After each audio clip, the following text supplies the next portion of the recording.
Hello mga Naksi! Welcome to my channel. It's me, Mami Mern. Ngayon magluluto tayo ng adobong pusit. At narito po ang ating mga ingredients. Halika na! Simulan natin to. Baka masimulan pa ng iba. Ako na lang. Ito po, mainit na po ang ating kawali at mantika.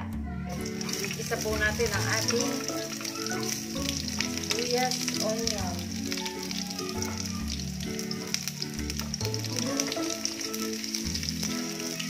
Usual, malalaki na naman po ang hiwa ng ating sibuyas. Pag konting brown po, isusunod na natin ang ating garlic. Ayan. Ito na po.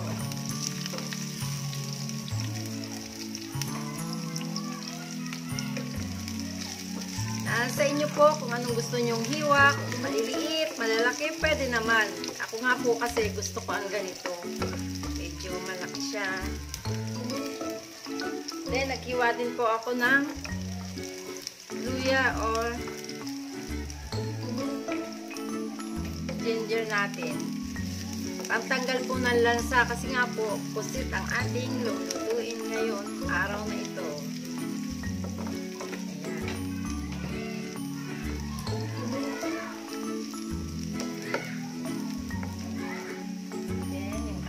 Kamatis. Lagay po tayo ng kamatis. Ayan.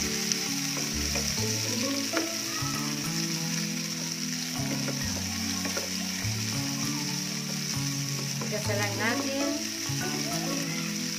Ayan. Then, pag medyo malambot na yung ating kamatis, ilalagay na po natin ang ating pusit.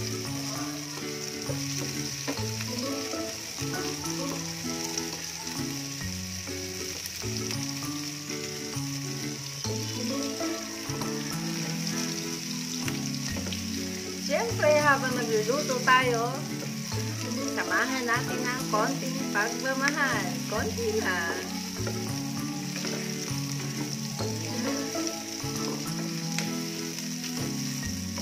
Para mas masarap ang ating lulutuin. Gaganahan ang ating mga tikitin. Ilagay na po natin ang ating pusit. Basan lang po mabuti. Tanggalin yung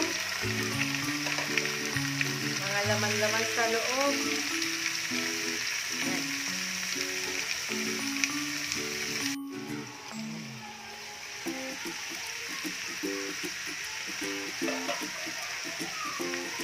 Try natin haluin siya. Ayan.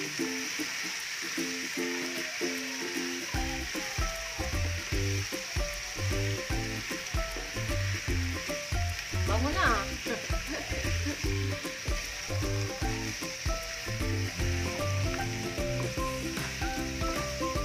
Mahilig po ba kayong kumain ng ginataang pusit, adobong pusit? Ayan.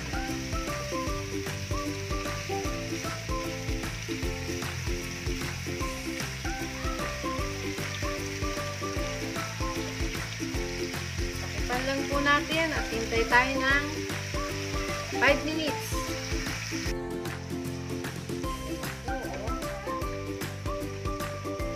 Pag masyado daw matagal pakuluan, mas lalo daw kumukunat.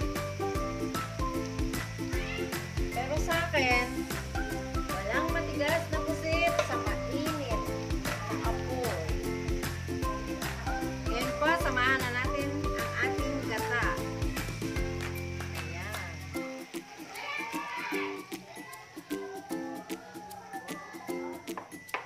Kasi nga matubig ang matubig po yung pusit.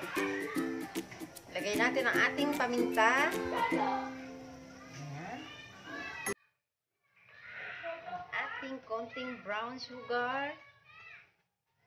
Ayan.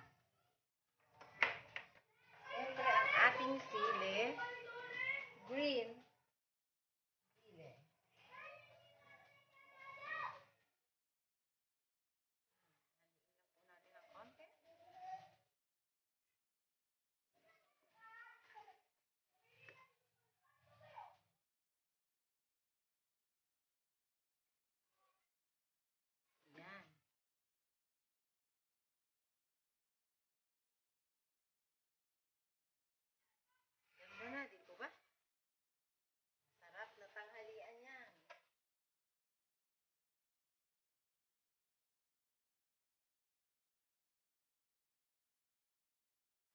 Takpan ko po siya ulit.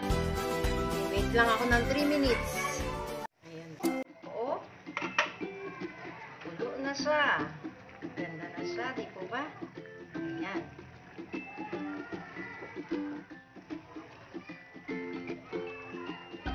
Ako mahilig ako sa sa mga gata-gata. Masarap kasi parang malinamnam kainin. Masarap iulam sa kanin.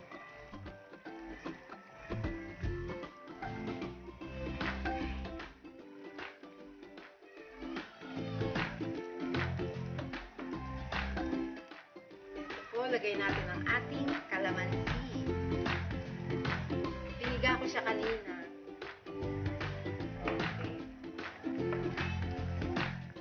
Ating konting suka. Konti lang.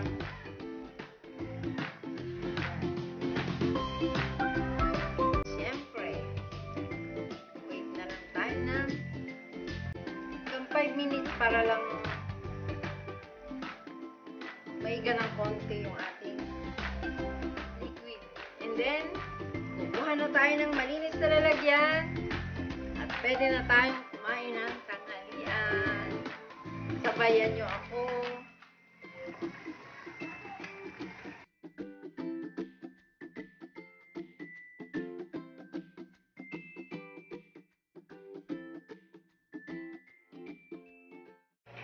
At ito po, luto na po ang ating ginataang puset. Sana po magustuhan ninyo ito at kung kayo po hindi pa nakaka-subscribe sa channel na ito, please don't forget to like, share, subscribe, and click the notification bell para po updated kayo sa mga susunod ko pang video. Thank you!